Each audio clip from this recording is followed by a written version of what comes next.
another YouTube session, mate. Whether people are out there listening to this or they're watching it, welcome everyone. We're talking to you today about the topic of linking sports mental skills to the work environment, the world of work. Interesting topic. What do you think? Yeah, absolutely. And it really starts to come up when you're working with athletes and trying to help them become more elite.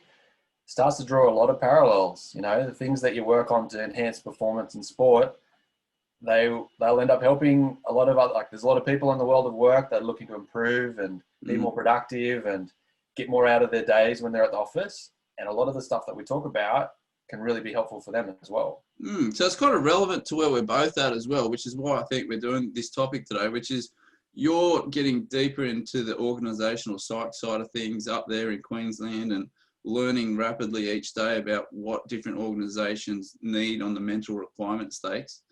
And then I did a job yesterday for a company which has a bunch of franchises and just helping them with some mental health stuff. So they really like, a lot of organisations really like how they can draw upon the sporting kind of context and take some of those skills and then use it. Because firstly, it seems very applicable.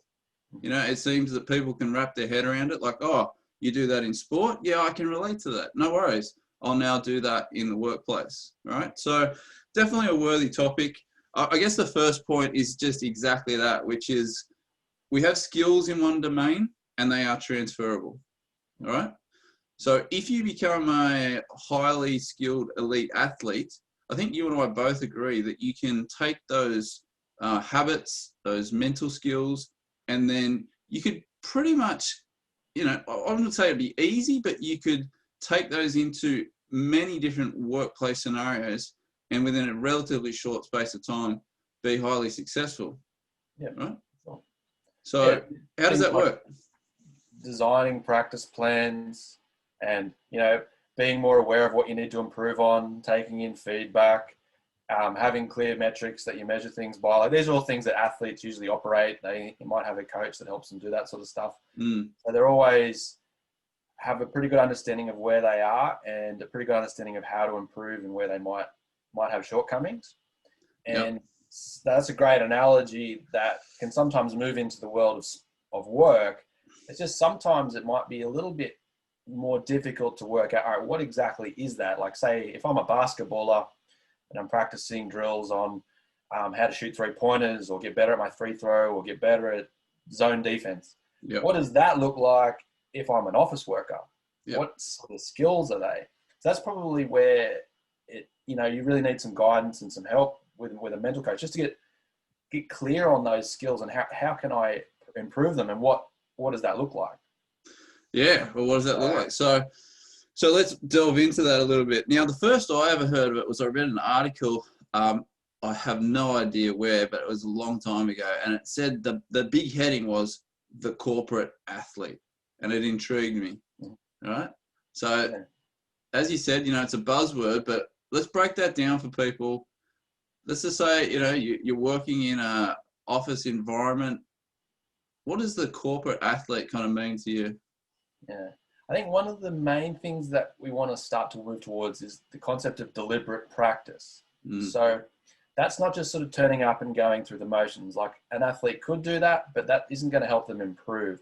So like, deliberate practice is where you're really focused on something and you're really pushing your skills to their limit. Like, you're at the edge of what you can sort of do with your skills. And that's the sort of area that you grow on and you start to build on.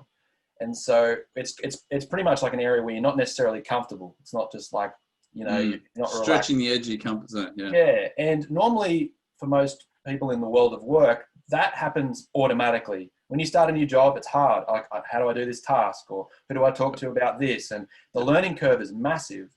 And you need to like get accustomed to how everything works. And then is quite a common tendency where it'll just sort of plateau out, where you work out the acceptable level to sort of turn up at 9 o'clock and leave at 5. This is what I can do. Yeah. If you want to sort of improve in your career and improve like an athlete, you need to work out where's the deliberate practice. What ways can I start to really push my skill set and take it to the next level. Like, for instance, that might be taking on a new project. So you might be in a certain department and you go, okay, I'm pretty confident with everything now. If I engage in this project in another area that's still in the same organization, I'm going to have to learn some new skills. I'm going to have to it's all going to be unfamiliar, isn't it? Yeah, and then you'll go through that learning curve again. And if you're like a corporate athlete that appreciates deliberate practice, you're going to move towards that stuff more often. And I think you'll notice improvements like an elite athlete does. Your world ranking will start to go up more or less. Yeah. So there's a few things that we can talk about with this when you delve a bit deeper that start to make it a really appealing idea. I mean, at first glance, you might be like, yeah, corporate athlete, like, oh, what a joke. That's not for me or something. But I really love the idea of the word athlete. You know, for me, it brings up a lot of really good feelings and memories and thoughts of you know, delivering your best, hard training sessions that tested you out, that feeling of self-fulfillment afterwards, the buzz of competition day. You know, it's just a great little kind of metaphor to bring into whatever work you do, I think. You know, are you a musician? You're a musician, but you're like an athletic musician or something, you know? Yeah. It really does bring a different mindset to how you approach a lot of, like trying to get better at what you're doing and then delivering it hopefully on a big stage and being able to help others around you. And I think it will bring you into work every day with a much better mindset than someone that doesn't do that. And then maybe they just check their emails and watch the clock. And I want people to check in for a sec because this was my experience. When I worked in the kind of corporate world for a little while, I did about a year there at one point, had a break from my business. And it was a Wednesday, right? And I heard this term that I hadn't heard before. And it was like, oh, how you going on Hump Day? I was like, what? Sorry? Yeah, and so the mindset difference between that, like pretty much everyone had it. You know, it was like, oh, this is the hardest day of the week. You know, we got 2 days to the weekend and then life's going to be good again. And I was like, this is not like you're doing your best each day type of mindset, you know? No, it's easy. Unfortunately, it's the status quo. So if you start to take up more of this sports mental skills training stuff into your work, you won't start to think of Hump Day as just some day to survive before the weekend. Yeah, so for me, that fell into the category of you're counting the days, not making the days count. You know, I like that little play on words. Yeah. All right. So anyway, let's go. So we've got deliberate practice. What does that look like? A bit sharper. Hey, every athlete's got a training plan, and they talk about that training plan with their coaches. So you could do the same thing. If you're an executive, whatever you do, you could set up a training plan for how you get better at your craft. Call it your craft. Yep. What a great way of looking at what you do. Yeah, I'm honing my craft today instead of I'm going through the motions. You know? Yeah, and I'd say a reasonable compass for that would be you don't feel very comfortable, you're a little bit unsure, you need to learn, you need to push. I'm not quite sure how to do this, I need to learn this. That's probably gives you a feeling that you're in the right direction. Yep. Whereas if you're just on autopilot and you don't really need to think or you don't really need to be uncomfortable all day, you're probably not deliberately practicing. Yeah. And look, not your whole day needs to be deliberately set out. It's just we need, you know, certain segments of your day that you're like, okay, this is a growth period here where we're going to have to stretch ourselves a bit and figure some stuff out. You know? Yep. All right. So look, let's talk about the different standards as well. Acceptable standards for, say, the athlete versus the person in the world of work. What are your thoughts on that? Sure. Well, I mean, you can sort of relate it to the mindset of, say, someone that just plays a sport and then someone that's a professional at what they do. Yeah. And like, what standards would they have? I'm a professional golfer. I'm going to design my training program and be really intentional about what I'm working on and move through those steps and look to get feedback. But an amateur golfer is just happy to be out there and whacking the ball around. Yeah. So one of the first upgrades there is people go through in the sporting world, they go through improvement cycles, right? They might do 8 to 12 weeks, specific things that they're working on with guidance from coaches, and it's called an improvement cycle. That's then evaluated. Yep. I mean, in most workplaces, there's something like that, but I don't see it done with the same type of sharpness. No. Yeah, I love that idea of having blocks, like saying, like, this quarter, this is what I'm going to be working on and improving my skills in. And then the next quarter can build on top of that, as opposed to just turning up and doing what you need to do. I guess the difference might be this. Tell me what you think. The athlete kind of drives the way, I see, as they're leading the improvement cycle, and they can't wait for that end of the 3-month period to kind of evaluate and find out for themselves about where they've improved, where their weaknesses are. Where it seems to me like maybe in the workplace, it's more of something that's put on the employee, which is like, okay, we have to evaluate you now. It's 3 months, and you know we're gonna have a look at this, and it's driven from their point of view. You know. Mm. Yeah, well, then we could sort of link that to talking about passion and stuff, like how athletes have passion and how people in the workplace have passion, and where are the similarities and where is it different? I loved your example when we talked about this before. You said, look, you know, do you think you want to be an investment banker when you're like 5 years old, you know? And I mean, I don't know, maybe you do, maybe some people do, but I think it may be more common that you have that kind of dream that you go, oh, I'd love to be like a pro basketballer and play in the NBA one day or something, you know? Yeah, I think that's passion common in the school playgrounds around the world. Yeah. Imagining shooting a 3-pointer against LeBron James, then being in a corporate, I don't know, in an investment banking conference room. Now let's not take away from that, because it's not everything it's cracked up to be a pro athlete, and there's plenty of amazing work that happens in the corporate space, which allows the NBA to exist.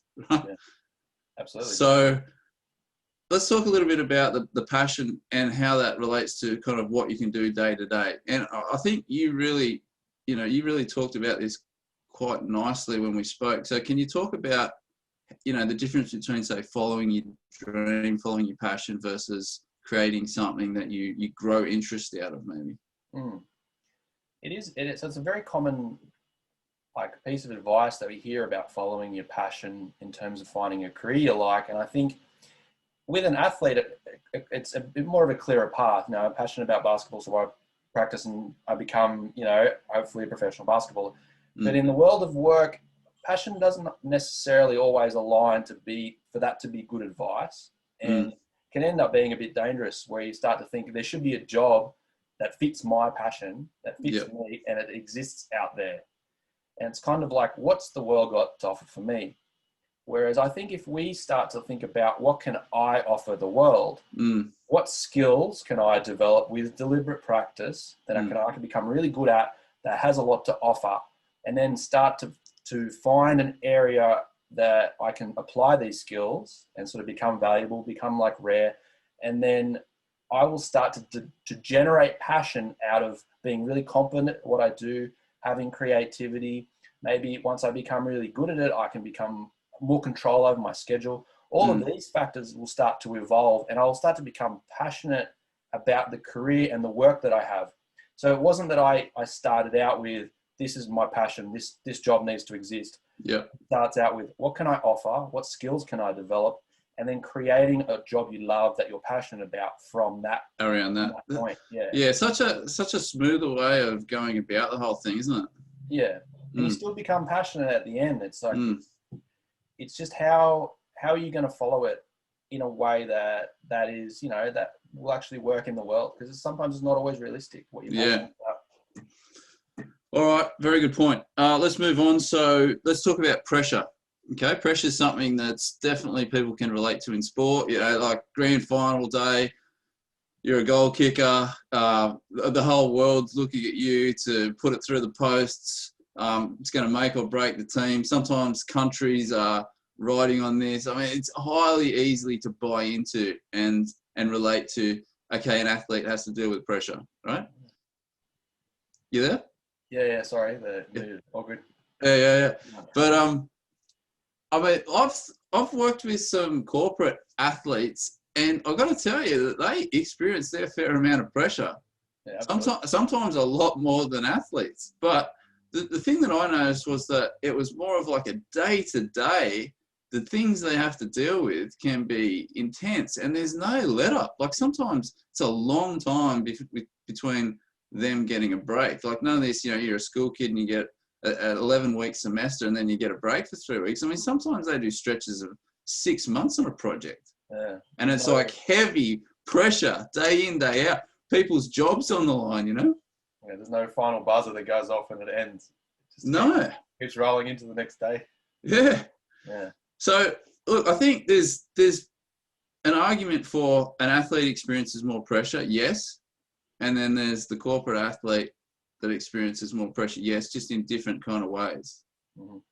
So talk a bit about how people can possibly manage the pressure better and take some skills from sport and bring it into their workplace environment so that the stress is not as bad.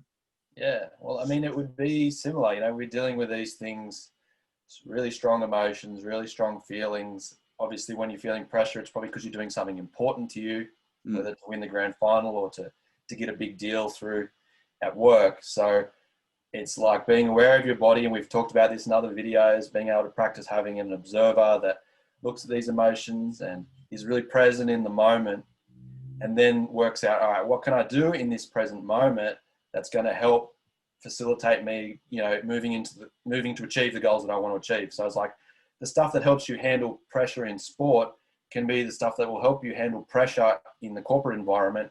Yep. And get yourself back into the moment, work out what is the thing I need to be focusing on right now for the next half an hour, next hour, create a good plan and work from that point. So it's like being really under a lot of pressure in sport and being under a lot of pressure in the corporate world have a lot of similarities. So it's a really helpful way to look at it. So when I've dug into some athletes' minds that have performed well under pressure, what has come up is that they've had this relative mechanism. So I'll explain that further.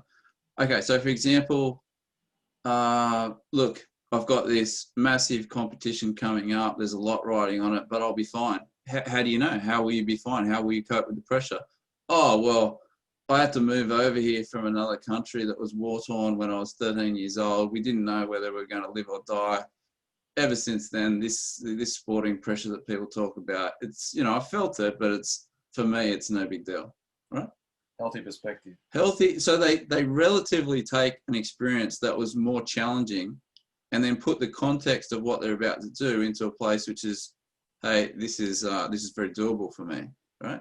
So what an athlete normally does when they come into the workplace setting then is they say, oh, look, I've performed in front of hundreds of people, and I've succeeded in that domain. I mean, this here, I can see myself being able to accomplish that. Normally they have a high degree of confidence that just drags along with that, Yeah. So what the corporate athlete could do is look back through their past and have a look at scenarios which maybe just in a general life context, right? If they haven't played sport, about things that have been extremely tough that they've gone through, and then they could take that into the next pressure situation.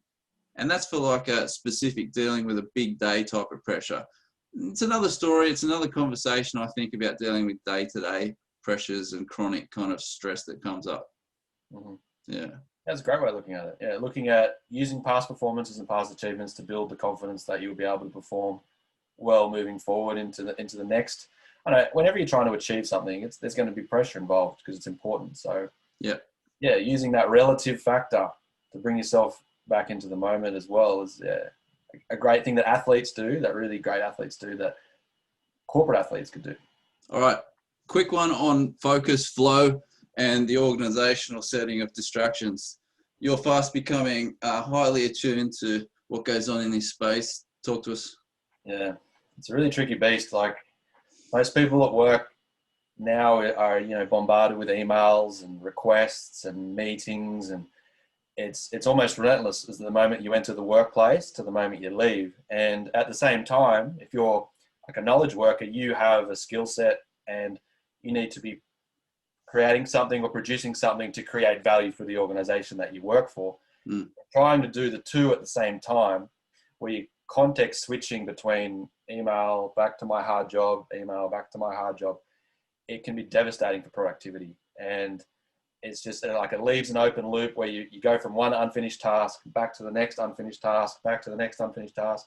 And it's if you think about a high performing athlete, there's this deep focus where they're able to work in like get into like a flow state. That's where peak performance is. Yeah. And our corporate athlete needs to think of themselves in a similar way.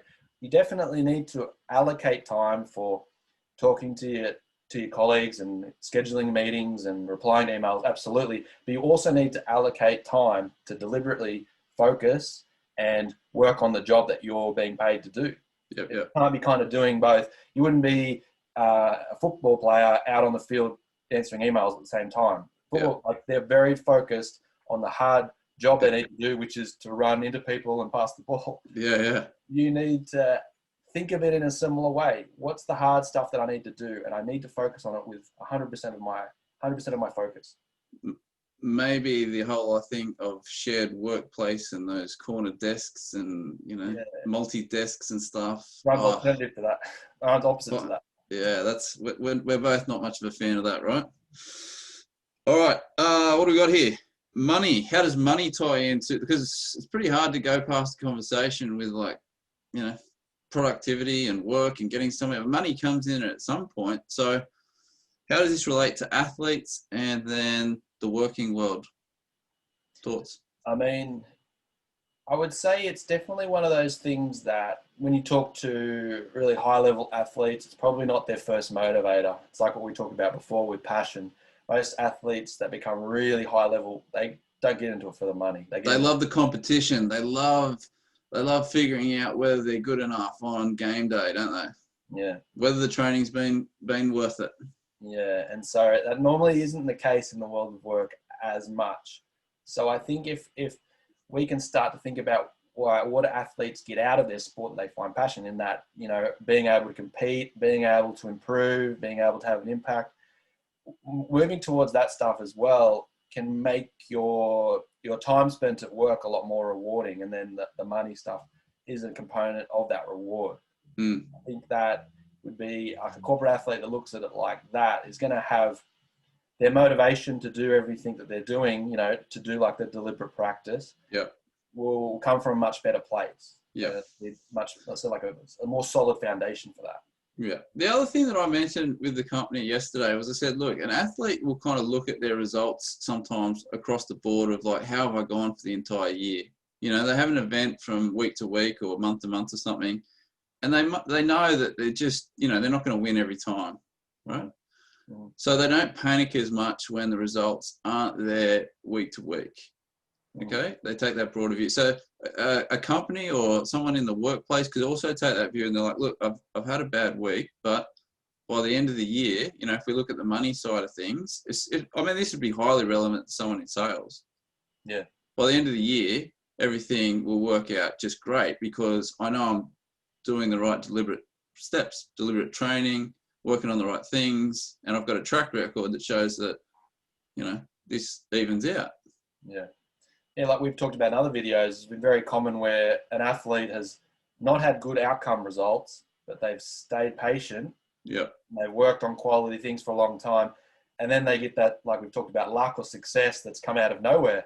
Yeah. And you say, well, you might be interviewing me now while I'm on the podium, but you didn't see all the quality work that I did in the lead up to this when I wasn't having necessarily the outcomes, but I was still doing the quality processes. Yeah. And it'll be same in the world of work. Yeah. And at the moment, with the way things are, it might require a bit more trust in those processes to say that, the world's going to respond with results over time. Absolutely. Yeah, really patient, really committed to the process. Yeah. All right. So look, some takeaways for people.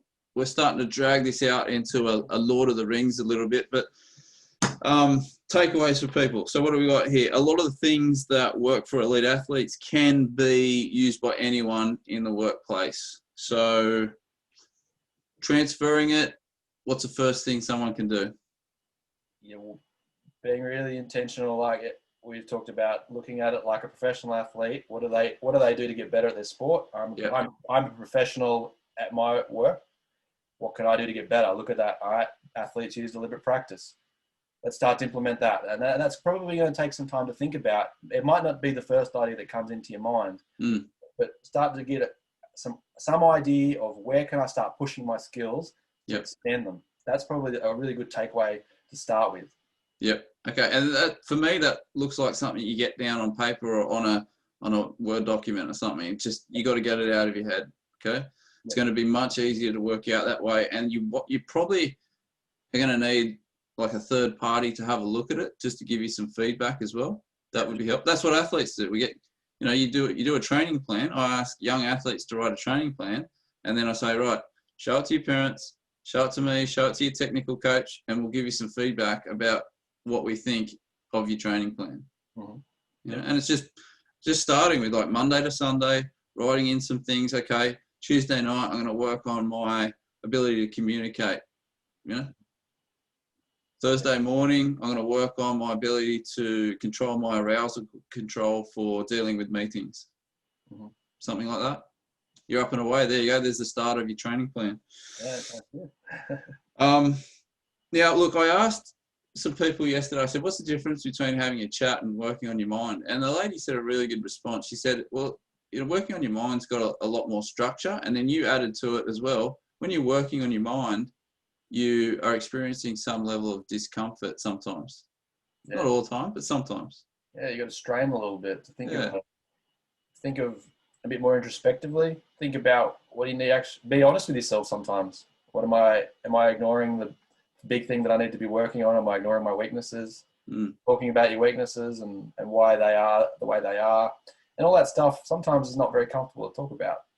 Whereas if we're just having a chat over coffee, it's not really uncomfortable at all. So getting into the stuff that is really sometimes hard to talk about, but important. Right. So look, it's just kind of wrapping this up for people. I'd say for now, if you wanted to take some of this mindset type of skills and then put that into what you do in a working environment, first of all, have a look at your self-image of, do you want to see yourself as like an office athlete, corporate athlete, or whatever you want to call it, right? Mm-hmm. That's a great place to start in terms of, your self-image, and things flow out of that. We know that. Yep. From there, get something down on paper about a training plan. Okay. From there, you may want to look into getting coaches for certain sticking points you have. That's all part of what athletes do. All right. Yep. And then from there, I think what would be really exciting is you could set yourself up like an athlete has certain moments where they got to just be there. It's like game day and stuff. You could set up in your schedule, instead of looking at daunting things coming up, you could be like, right, that period there for work, I'm going to have that project done by then, And some people call it project management, but you can turn it into more of like, we're doing short missions here, which are very exciting. And I think that changes the way that you look at work, instead of this, I've got to survive hump day mentality, into, I've only got like 3 weeks to get this exciting thing done that I really want to get done, Yeah. No, all of that sounds like it makes work sound so much more engaging, so much more, interesting to turn up. And then you will probably start to notice rewards that will come your way, and you'll start to see improvements and pushing your skills. Work will become easier. Work will become more enjoyable. And so there's just so many benefits from taking that athletic mindset into the world of work. All right, very good. I'm pretty much done there for today. Is there anything else you want to throw onto the cake, or we happy? I'm happy with that. All right, very good. Hope people enjoyed it. Look, for all the 4 billion people listening at this stage of the game, just limit your comments to only maybe 1 per country, because it's hard to get back to, okay? All right? That's good. We'll see you in the next one. See you, Bubbles.